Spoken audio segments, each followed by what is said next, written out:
ગુજરાતમાં છેલ્લા કેટલાક દિવસોથી લઘુત્તમ તાપમાનનું પ્રમાણ વધવાથી લોકોને બપોરના સમયે ગરમીનો અનુભવ થઈ રહ્યો છે. અવારનવાર 2-3 દિવસો બાદ લઘુત્તમ તાપમાનમાં 2 થી 3 ડિગ્રી સેલ્સિયસ જેટલો ઘટાડો થવાની સંભાવના હવામાન વિભાગે વ્યક્ત કરી છે.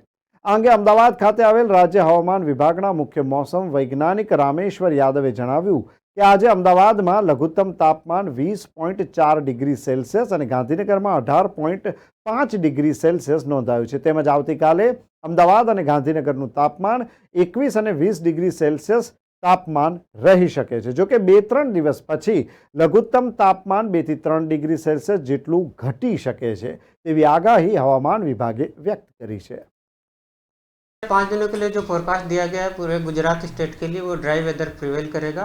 और मिनिमम टेम्परेचर की बात करेंगे तो जो मिनिमम टेम्परेचर दिया गया है आने वाले दिनों के लिए, तो आने वाले 2 दिन के लिए नो लार्ज चेंज में रखा गया है। और उसके बाद 2 से 3 डिग्री सेल्सियस का मिनिमम टेम्परेचर का फॉल का पूर्वानुमान दिया गया है।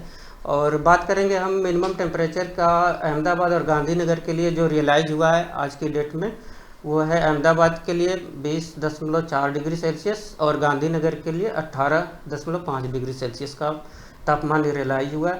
और फोरकास्ट की बात करेंगे तो जो फोरकास्ट दिया गया है अहमदाबाद और गांधीनगर के लिए मिनिमम टेम्परेचर का, वो है अहमदाबाद के लिए 21 डिग्री सेल्सियस का और गांधीनगर के लिए 20 डिग्री सेल्सियस का मिनिमम टेम्परेचर दिया गया है। और लोवेस्ट टेम्परेचर की बात करेंगे जो पूरे गुजरात स्टेट में रियलाइज है वो है दिशा, और वहाँ पे जो टेम्परेचर रियलाइज हुआ वो 15 degree Celsius minimum temperature realise हुआ है।